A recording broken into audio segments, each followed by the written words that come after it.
බවත්නි නිහඬ වෙන්න ශබ්ද කරන්න එපා. ශ්‍රමණ භවත් ගෞතමයන් වහන්සේ වඩිනවා.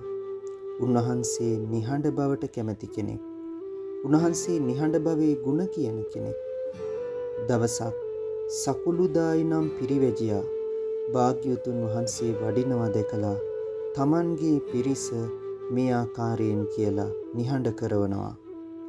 අජාසත් මහරජතුමා පළමු වතාවට භාග්‍යවතුන් වහන්සේ බැහැ දකින්නට ජීවක වෛද්‍යතුමාගේ අඹවණයට මහා රාත්‍රියක යද්දී 1250ක් පමණ භික්ෂූන් වහන්සේලාත් සමග එහි වැඩ සිටි භාග්‍යවතුන් වහන්සේගේ හෝ ඒ භික්ෂූන් වහන්සේලාගේ හෝ කිවිසුම් හඬක හෝ කෑරුම් හඬක හෝ ශබ්දයක්වත් ඒ අඹවණෙහි තිබ්බේ නැහැ.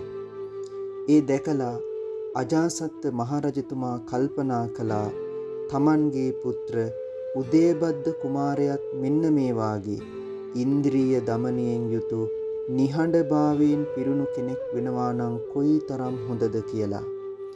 ඒක නිසා මේ සම්බුදු දහම අපට නිරන්තරයෙන්ම බුදුරජාණන් වහන්සේ පරමාදර්ශවත් කරගෙන පෙන්වා දෙන්නේ මේ ජීවිතයේ නිරන්තරයෙන්ම නිහඬභාවය කැමති වෙන්න, නිහඬව ජීවත් වෙන්න, ഘോഷාවකින් තොරව ජීවත් වෙන්නට Taman පුරුදු පුහුණු කරගන්න කියන එකයි.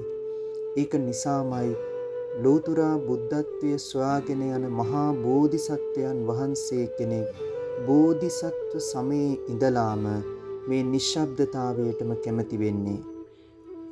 බෝසත් ගුණ අපට හොඳින් කියා දෙන බෝධිචර්යාවතාරයේහි අපට පෙන්වා දෙනවා. මහා බෝධිසත්වවරයෙක් මේ නිශ්ශබ්දතාවය පිළිබඳව කොයි විදිහටද කල්පනා කරන්නේ කියලා. බෝධිචර්යාවතාරයේහි සඳහන් වෙනවා නිෂ්ප්‍රයෝජන ලෙස ශබ්ද නගමින් කලබලයෙන් අත්දඬු වලින් ඇඳපුටු ආදිය අදිමින් ඒ ඇඳපුටු ආදී දේවල් එහෙ මෙහෙ කරමින් ශබ්ද කරන්නේ නැහැ. දොරබා කවුළු වලට අතින් ගහන්නේ නැහැ. හැම කල්හිම තමනුත් තමන් වටා පරිසරයත් නිශ්ශබ්දතාවයෙන්ම රඳවා ගන්නට උත්සාහ කරනවා කියලා. ඒක නිසා බුදුරජාණන් වහන්සේ උන්වහන්සේගේ ජීවිතේම පරමාදර්ශවත් කරගෙන බෝධිසත්ව අවදියේ ඉඳලාම අපට පෙන්වා දෙන්නේ ഘോഷාකාරී භාවයට වඩා නිහඬ භාවයේම මේ ජීවිතය අරුත්බර කරනවා කියන එකයි. එක් අවස්ථාවකදී භාග්‍යවතුන් වහන්සේ තමන් වහන්සේගේ ශ්‍රාවක පිරිසට අවවාද කරමින් පෙන්වා දෙනවා සන්නිපතිතානං වූ භික්කවේ ද්වයං කරණීයං. මහණෙනි, ඔබ වහන්සේලා යම් තැනකට රැස් වුණාම කාරණාවන් දෙකෙන් එකක් කරන්නට ඕනි. එක්කෝ ධම්මීවා කතා, ධර්මයේ පිළිබඳව දැහැමි කතාවක් කරන්න. එහෙමත් නැත්නම් අරියෝවා තුන්හි භාවෝ, නිශ්ශබ්දව නිහඬව සිටින්නට පුරුදු වෙන්නට කියන එක. අපට බෝධිසත්වයන් වහන්සේ බෝධිසත්ව අවදීදීම කියා දෙන තවත් වටිනාම දෙයක් තමයි ජීවිතේ කතා කරලා වැඩක් නැහැයි කියලා හැඟෙන තැනක් තියෙනවා නම් ඒ තැන්වලදී නිශ්ශබ්ද වෙන්න. Tamanගේ වචනවලට වටිනාකමක් ලැබෙන්නේ නැහැ කියලා යම්කිසි තැනක හැඟෙනවා නම් ඒ හැම තැනකදීම නිශ්ශබ්දව සිටින්නට පුරුදු වෙන්න. නිශ්ශබ්ද වීම කියලා කියන්නේ පරාජය වුණා කියන එක නෙවෙයි, වැරදිකරුවෙක් වුණා කියන එක නෙවෙයි.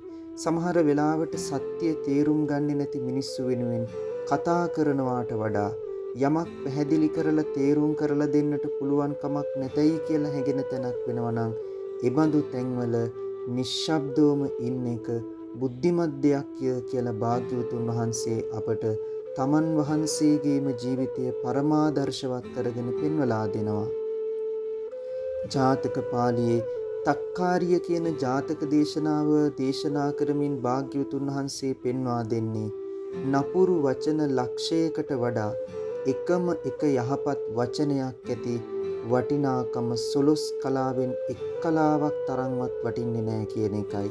ඒක නිසා නපුරු වචන කීමෙන් කිලුටක් සිද්ධ වෙනවා කියලා හැඟෙනවා නම් කිඳුරා නිශ්ශබ්ද වුණා වාගේ නිහඬව ඉන්න එක හොඳයි කියලායි පෙන්වා දෙන්නේ. භාග්‍යවතුන් වහන්සේ පෙන්වා දෙනවා තස්මා තුන්හි කිම් පුරිසෝන භාල්‍යා. එහෙම නිශ්ශබ්දව ඉන්නවා කියන එක අනුවණකමක් මෝඩකමක් කියලා හිතන්නට එපා කියලා.